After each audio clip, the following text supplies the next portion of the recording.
salut à toi. Donc là une petite vidéo pour parler du bonheur. Qu'est-ce que la définition du bonheur? Je ne te dirai, je ne sais pas exactement, mais ce que je sais, c'est que la mienne, en fait, elle est parsemée d'épreuves.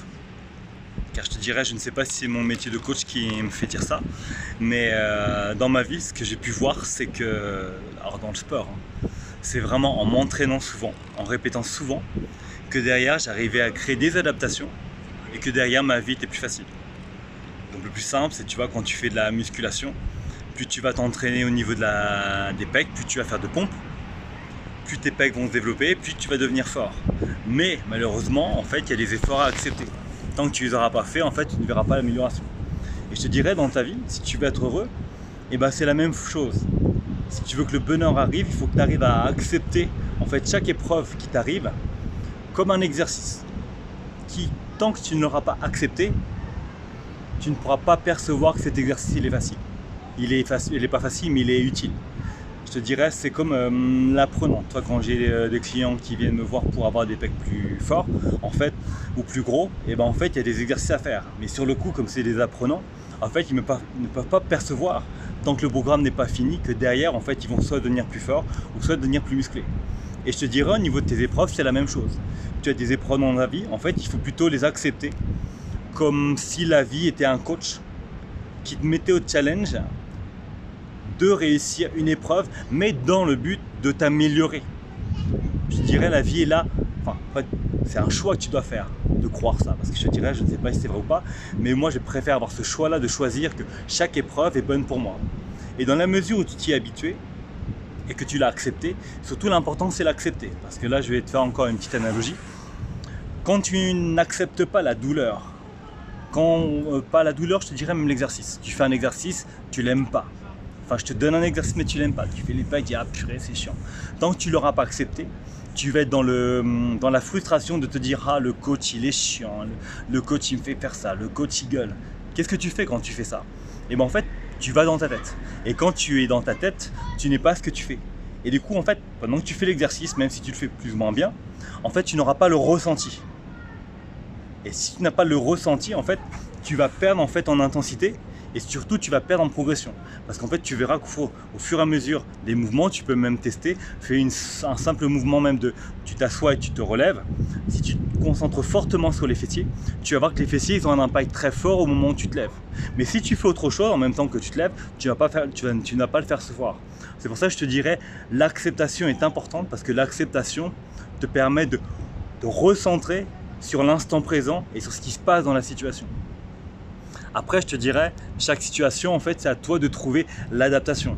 Genre, je te dirais, tu vois, moi, j'aime bien boire l'eau froide, même si c'est pas bon. Moi, c'est un truc que j'aime bien. Ça me rafraîchit, ça me fait du bien, voilà. Et là, tu vois, là, bon, comme tu peux voir, je suis à la mer, il fait beau. Là, j'arrive près de mon sac et là, je veux boire de l'eau et là, l'eau, elle est chaude. Alors, effectivement, ça me met dans l'inconfort. Mais c'est un choix, là, que je décide de mettre une épine dans le pied. Je me dis, ah purée, ça va pas être bon. Ou au contraire, je choisis de me dire, bah tiens, je vais boire l'eau comme ça, on va voir. En plus, voilà, moi je sais que quand on boit de l'eau un peu plus chaude, c'est plus adaptatif par rapport à ton estomac, parce que quand ça rentre dans ton estomac, il faut que ça soit à la température de 37 degrés, c'est la température de ton estomac. Donc au moins ça va être mieux pour mon estomac. Et si c'est mieux pour mon estomac, j'ai perdu moins d'énergie, donc plus d'énergie pour faire les choses que je veux.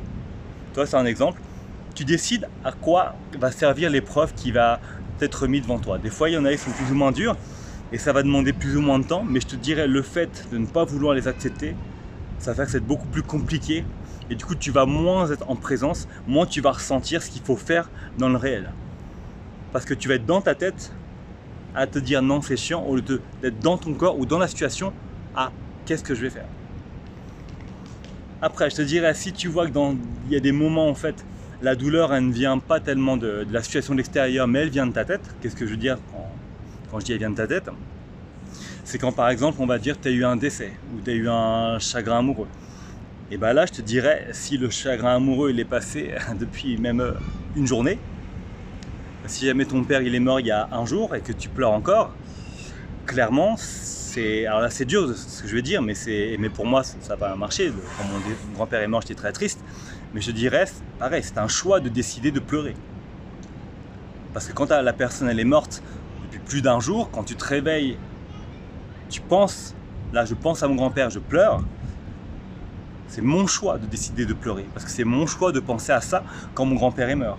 Surtout que je te dirais, là je fais juste un petit aparté, mais tu vois, quand quelqu'un meurt, est-ce que tu crois que la personne pour laquelle tu es triste serait contente de te voir triste? Je pense que le meilleur hommage qu'on a à faire pour nos personnes décédées, c'est justement d'être heureux. Être malheureux, je te dirais, c'est clairement, c'est ton choix. Tu pleures, c'est non pas pour la personne qui est morte. Parce que si tu pleurais pour la personne qui est morte, tu verrais que ce ne serait pas logique. Tu veux que la personne elle soit heureuse en pensant à toi. Enfin, la personne, elle voudrait que toi, tu sois heureux. Si tu ne l'es pas, je te dirais, en fait, c'est pour toi que tu le fais. Donc, à toi de le changer. Tu es malheureux à ce moment-là, essaye de trouver pourquoi, en fait, tu devrais être heureux quand la personne est décédée. Après, je te dirais que c'est pas facile, mais pense-y, parce que c'est ce que veulent les gens autour de nous, les gens qui nous aiment. Donc voilà, j'espère que cette petite vidéo t'éclairera un petit peu, mais vois la vie en fait comme un coach qui est là vraiment pour t'aider à t'améliorer. Mais pour t'améliorer, tu n'as pas le choix, tu es obligé d'être un peu dans le dur. Un peu dans le dur, pas tout le temps. Si tu es tout le temps dans le dur, effectivement, je te dirais, tu vas être dans le surentraînement si tu es dans le sport. Et là, dans ta tête, tu vas être un peu dans le burn-out. Ce que j'appelle un burn-out, c'est juste dans la période où tu vas aller au-delà de tes capacités à pouvoir assumer les épreuves qui sont là. Je te dirais, dans la mesure du possible, n'essaie pas de volontairement aller dans cet inconfort-là. Après, quand c'est la vie qui t'y amène, essaie de te raccrocher sur les choses qui pourraient t'aider, comme toi, par exemple, l'amour, les choses qui pourraient être aspirantes pour toi. J'espère que cette vidéo a été. Et si tu en veux encore un peu plus, je vais te donner, tiens, une dernière astuce. Si tu es triste au moment où justement il y a des pensées comme ça, comme une pensée d'un décès, pensée de tristesse, comme je te l'ai dit juste avant, c'est un choix, parce que quand tu y penses, tu as comme une érection, ça vient. Et bien là, à toi de faire ce choix, d'avoir une autre imagerie mentale. Quand le malheur arrive, essaye de l'anticiper et de switcher sur quelque chose que tu aimes bien. Comment tu peux faire ça? Il y a un exercice tout simple, il y a une méthode tout simple, c'est la méditation. La méditation, c'est quoi? C'est tout simplement fermer les yeux et imaginer quelque chose où tu es heureux. Ce n'est pas facile à faire, mais je te dirais, c'est comme un exercice. Plus tu vas le pratiquer souvent, plus tu vas mieux visualiser,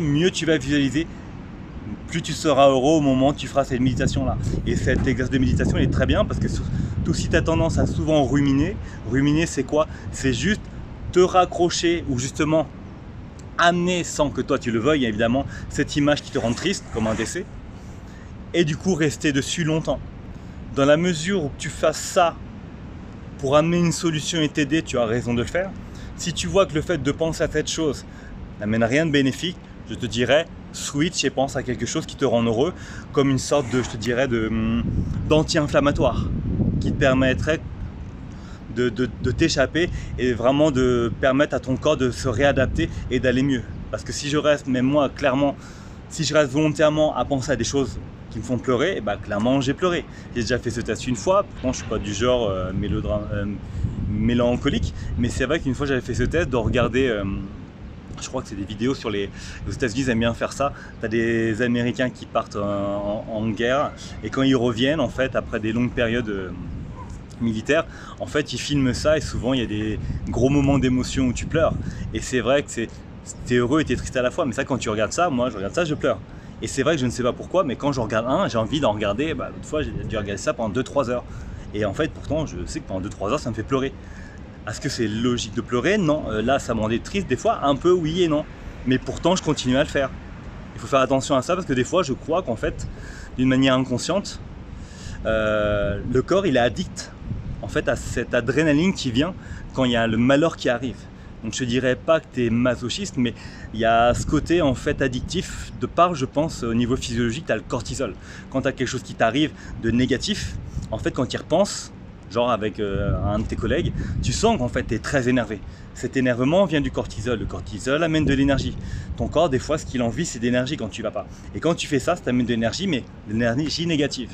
Et c'est clair que sur le long terme, si tu fais ça trop souvent, ça va tenir. J'espère que cette vidéo, elle n'a pas été trop longue. Je souhaite de passer une bonne journée et surtout, pense bien, quel petit pas vas-tu faire aujourd'hui pour tes rêves, pour demain. Ciao!